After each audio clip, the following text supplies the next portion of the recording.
बहुत समय पहले की बात है। जौनपुर जिले में भोलू नाम का एक लड़का रहता था। वह सरकारी स्कूल में पढ़ता था और पढ़ने में बहुत होशियार था। उन दिनों आजकल की तरह बच्चों को पॉकेट मनी मिलने की प्रथा न थी। अपनी कक्षा में प्रथम स्थान प्राप्त करने की वजह से उसके स्कूल से उसे वजीफा मिलने की संभावना थी। एक बार उसकी माँ ने उसको अपने स्कूल की फीस जमा करने के लिए 4 रुपए देकर कहा, भोलू, मैं फीस के पैसे दे रही हूँ, ये संभाल कर स्कूल में जमा कर देना। ठीक है माँ, जमा कर दूंगा। भोलू रुपयों को संभाल कर अपनी जेब में रख लेता है।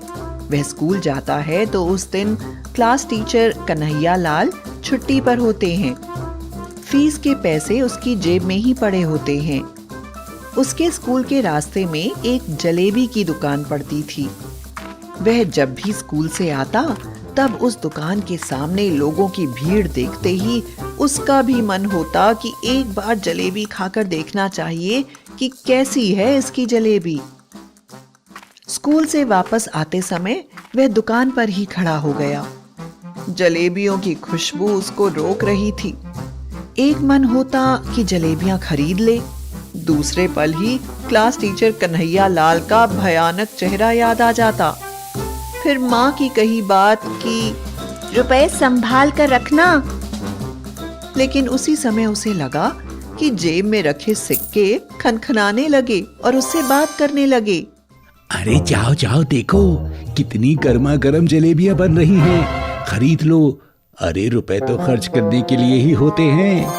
उसने कहा, नहीं नहीं, ये तो फीस के पैसे हैं, मैं इन्हें कैसे खर्च कर सकता हूँ? तो मुझसे ये पाप मत करवाओ। तभी एक बूढ़ा सिक्का बोल उठा, तुम्हारे वजीफे के पैसे भी तो मिलने वाले हैं ना, तो उसी से फीस जमा कर देना। जाओ जलेबी खा लो। इसी पशोपश में वह न जाने कब जलेबी की दुकान के सामने आकर खड़ा हो गया। बोलो बच्चा, तुम्हारे लिए कितनी जलेबियां तौल दूं? 1 रुपए की जलेबी दे दीजिए। उस समय 1 रुपए की कीमत बहुत ज्यादा हुआ करती थी। जलेबी वाले ने आश्चर्य से उसकी तरफ देखकर जलेबियां तोल दी और उसे अखबार में लपेटकर जलेबियां उसे पकड़ा दी। भोलू दुकान से थोड़ी दूर जाकर जलेबियां खाने के लिए बैठा ही था कि कुछ बच्चे उसकी तरफ ललचाई नजरों से देखने लगे। उसने कुछ जलेबियां खाई और कुछ उन बच्चों में बांट दी। इसी बीच एक बच्चा चिल्लाया और बोला, अरे दौड़ो रे, जलेबियां बट रही हैं। ये सुनकर तो वहां भीड़ लग गई। बहुत से बच्चे आ गए। जलेबी बहुत अच्छी थी। जलेबी खाकर मन नहीं भरा था और उन बच्चों की उम्मीद देखकर उसने पूरे 4 रुपए की जलेबियां और खरीद ली। कुछ खाया और कुछ बांट दिया।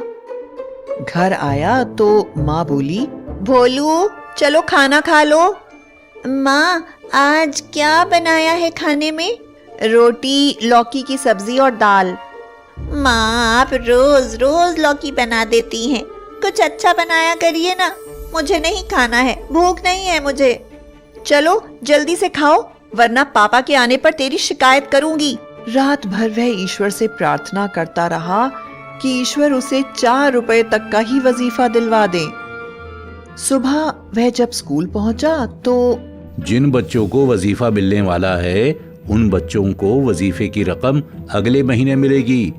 आज आधी छुट्टी में सब बच्चे फीस जमा कर दें। ये सुनकर उसने चुपचाप अपनी किताब कॉपियां समेटी और स्कूल से निकल गया। वह चलता जा रहा था। जाते जाते वह जौनपुर रेलवे स्टेशन तक पहुंचकर एक पेड़ के नीचे बैठ गया। अब मैं क्या करूं? फीस कहां से जमा करूं? हे ईश्वर, कहीं से मुझे 4 रुपए दे दो। मुझे तो हनुमान चालीसा और रामायण की चौपाइयां भी आती हैं। आप मेरे झोले में 4 रुपए रख दीजिए, मैं आपको सब चौपाइयां सुना देता हूँ। भोलू ने आंखें बंद करके धीरे धीरे हनुमान चालीसा और चौपाइयां बोलनी शुरू कर दी। आंख खुलते ही पहले अपना झोला देखा कि शायद ईश्वर ने 4 रुपए रख दिए हों, पर झोले में तो कुछ भी नहीं था। भोलू मन ही मन बोला, मैं माँ के साथ आपकी पूजा भी करता हूँ। मैंने जलेबियाँ अकेले तो नहीं खाई ना। इस बार किसी तरह मुझे बचा लो। कान पकड़कर सौगंध खाता हूँ, आगे से कभी ऐसी हरकत नहीं करूँगा। मुझे अपनी माँ की बात ही माननी चाहिए थी। बड़े लोग सही कहते हैं। अच्छा चलिए, मैं सामने वाले सिग्नल को छू कर आता हूँ। तब तक आप इसी पत्थर के नीचे 4 रुपए रख दीजिएगा। मैं किसी से कुछ नहीं कहूँगा।